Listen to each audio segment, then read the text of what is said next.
What is up, Gamer Army? Welcome to another exciting news day for Psycho Gamer. I'm your host, Aubrey, and today we're going to talk about some roughage on the high seas. Some issues that happened in the ocean that is causing a little bit of grief for our Arcade1up community.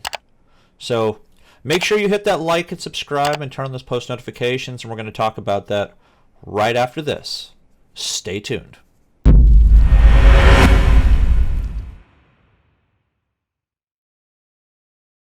Welcome back. Like I mentioned, guys, today we are going to go over an accident that has happened to one of the shipping ships that contained some of the products that we have been looking forward to in terms of our Arcade1up family. Now, as we know, they did delay the actual pinball machines by a month or two at least. Now, the question is were they on the way to America or not at the time? Because we know it can take a few weeks for stuff shipping from Japan by ship. Yeah, I know it's very redundant there. One ship ended up losing a lot of containers because of rough seas. We're going to switch to my computer and we're going to go over that right now. So this is actually an official statement directly from Arcade1up. Fans and community, last week one of our delivery ships encountered a dangerous storm in the Pacific. We want to make sure to address this with you because it affects some of our product deliveries. Now, does that mean it is necessarily the pinball machines? That I don't know. It could be more Marvel vs. Capcom. It could be X-Men vs. Street Fighter. It could be a number of their different products, which unfortunately could cause some delays and hiccups for this holiday. The vessel lost an estimated 1,816 containers. Thankfully, no one was injured, and it has now docked in Japan. Glad that nobody was hurt. Glad nobody was killed. Products can be replaced. Human lives cannot. Though we are happy no one was harmed in this catastrophe, unfortunately some of our upcoming deliveries were on this shipment. This may result in some delays for our customers. We are working hard developing alternate plans and replacing the product currently unaccounted for from this vessel. We know this is not great news for our customers and fans, but acts of nature can happen and affect our deliveries. We want you to know that we are doing everything we can in this situation. Please know that this shipment affects any of your orders. You will be contacted by our team shortly. They do actually post a link for the actual, or one of the news reports about it, and they show a big nasty picture right here. So that is just horrible looking. Man, that ship had to have been rocking really, really hard, because if any of you have seen any of these shipping container ships, you know that those things are packed hard. So it had to have been rocking really, really hard. We're going to take a look at the actual report here as well. So I'm not sure what TEU is.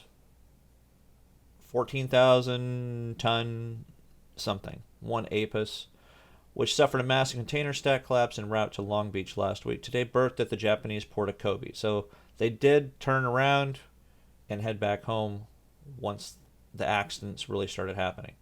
Line confirmed yesterday 1,816 boxes had been lost overboard, including 64 dangerous goods boxes, when the vessel encountered heavy weather near Hawaii on 30th November.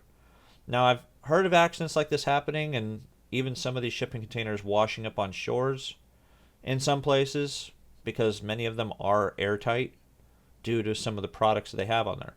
Will that happen with these? I don't know. A lot of these were probably very, very heavy and just sank right to the bottom.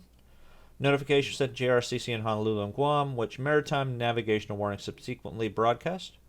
We're continuing to liaise with the JRCC in Honolulu, which has advised that there have not been sightings of any containers as yet. So most likely they did sink. Following the loss, vessel's master decided to abandon the passage to North America and return to Japan. Probably a good idea. I guess it really depends on how far they were. But a lot of these products that are in these containers, as you can see, it looks like a lot of them are almost laying on their side. a lot of them are probably broken and damaged and destroyed. So just because those are still on the ship doesn't mean they're in good, sellable order. Once berthed, it was expected to take some time to offload and dislodge containers that remain on board. Then a thorough assessment will be made of the exact number and types of containers that have been lost or damaged. It's pretty bad that just this one accident is more than what the average was every year between 2008 and 2019. Average of 1,382 containers were lost every year between those 11 years. So they've already hit their goal for the year. Pretty bad. But I guess the best thing is that nobody was hurt, nobody was killed. Granted, yes, that is going to be inconvenient for those of us that had products on these ships, or on this ship in this case. So hopefully it doesn't hurt the economy too bad from this ship having this disaster. So what do you guys think? What games do you think may have been affected on this? I know Marvel vs. Capcom is already out.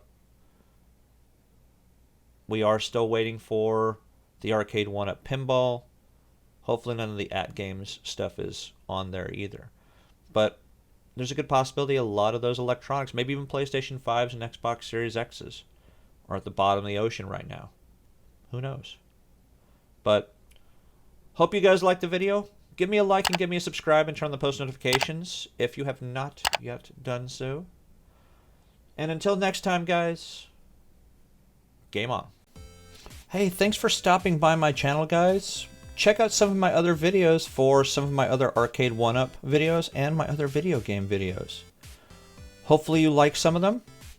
Leave a comment for the ones that you actually do watch. Game on.